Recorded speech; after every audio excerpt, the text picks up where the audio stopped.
Look, there is a story as to why the prices are what the prices are. Okay? The prices are what the prices are. Well, turn that sheet I gave you over on the back.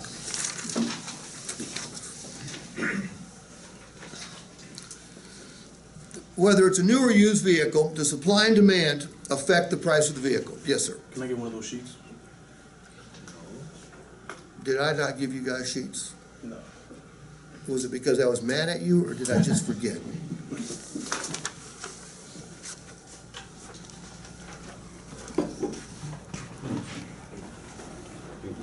You guys all have one? Well, so how did I forget you? When I handed them out, you weren't here. Could that have been it? All right. Reason number one. When supply goes down and demand remains the same or increases, what happens to prices? Could we say that's why, by the way, driving here this morning, I couldn't quit smiling at your gas prices. In Georgia, it's like $4.15, and we're pissed. But I'm no longer pissed. In fact, I stopped and took a picture of one of those things. How do you guys do it? Jeez. What choice do we have? What choice do you have? Right. What choice do you have? It wouldn't be, you'd have to buy a gas truck, send it to Georgia, buy the gas there, and bring it here. It probably still wouldn't be any cheaper. You can buy Mach-E. Their electric car is easy to get.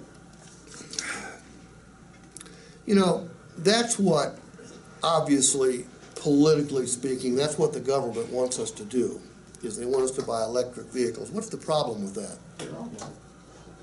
Well, what's the average price of a new vehicle in this country right now? $35,000. 48,000. $47,000. $47,000. That's the average price of a new vehicle. What's the average price of a used vehicle? 28,000. How do you know these things?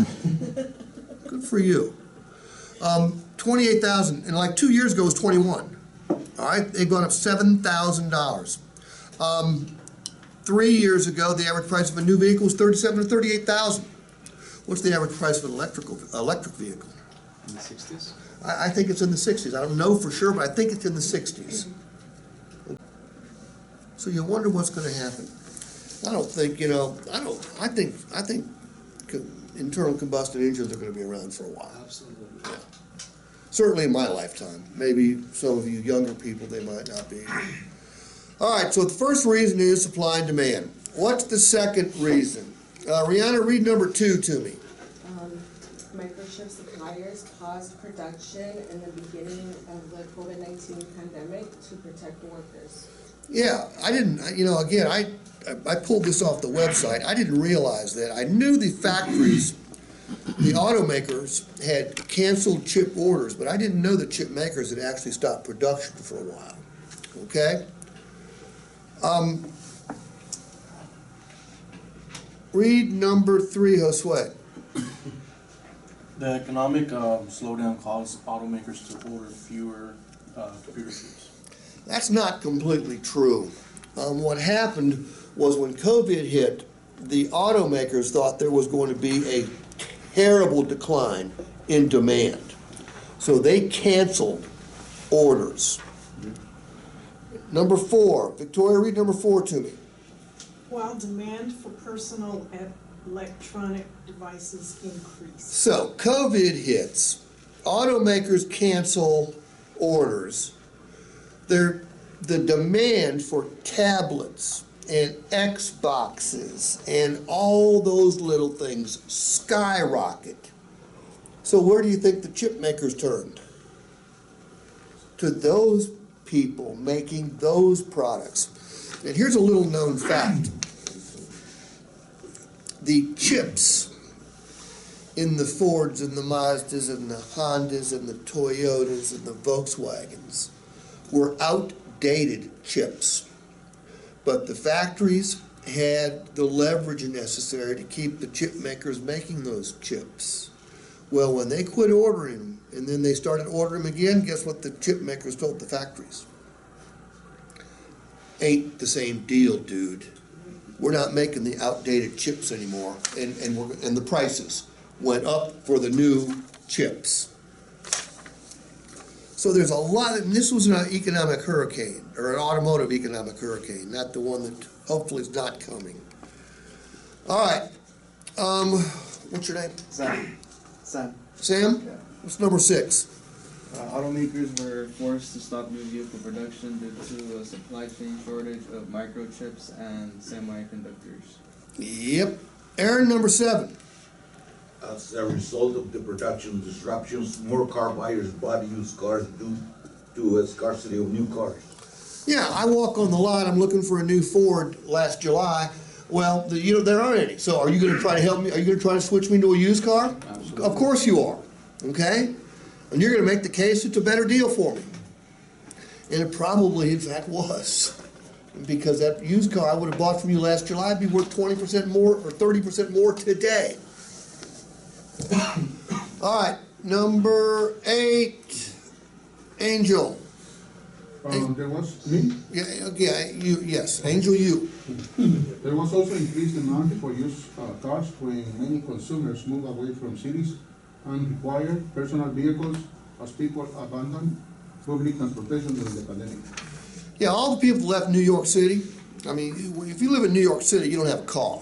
You don't need a car because you got mass transportation. Okay? Pandemic hits. People quit using the mass transportation. Many of them moved, and then even after the pandemic went on a wane, now crime is so bad, people still haven't flocked back to mass transportation. So a lot of people, so the demand for used cars increased. Number 9, the heightened demand was coupled with a reduced supply at car dealerships as less people were trading in their old cars, which led to a shortage of used cars. You know, I travel a lot.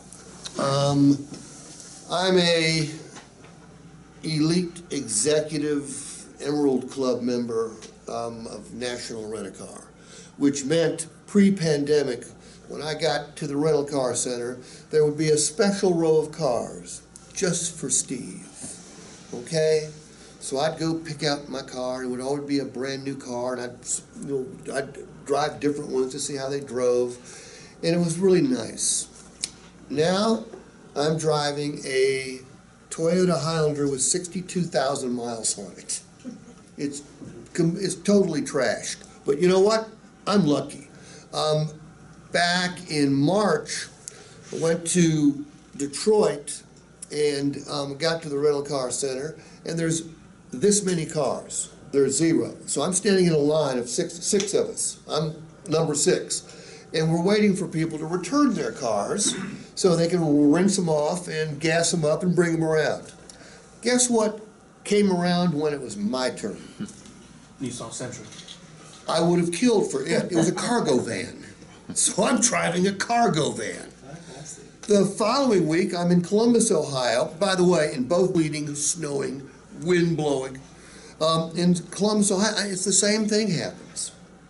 Luckily, when I flew into Ontario Sunday, I'd never flown into Ontario before, evidently not many people flying there, because there were lots of cars. I was very happy. So there is a shortage of cars out there. Rental car companies are now buying at the auctions. Another one of the reasons they're driving prices up. Buying from us, actually. And they're buying from you, really? Winmar cars. Really? I didn't know that. So it's a crazy world, okay? All right, number 10.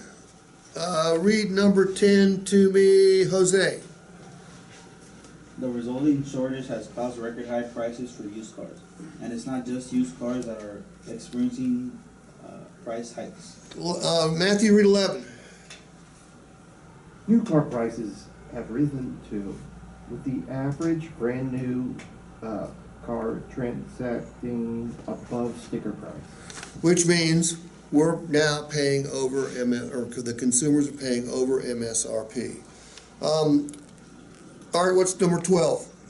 Car companies have also slashed incentives due to the shortage of new cars, which has elevated the average price paid for new cars and caused buyers to pay over MSRP. Does Ford need any incentives right now? We don't have any. Does Honda need any incentives? incentives? Mazda, Volkswagen? No. Moreover, the Russia-Ukraine conflict is expected to further elevate new vehicle prices, as Russia is a key supplier of nickel, palladium, and aluminum, all of which are required for vehicle production.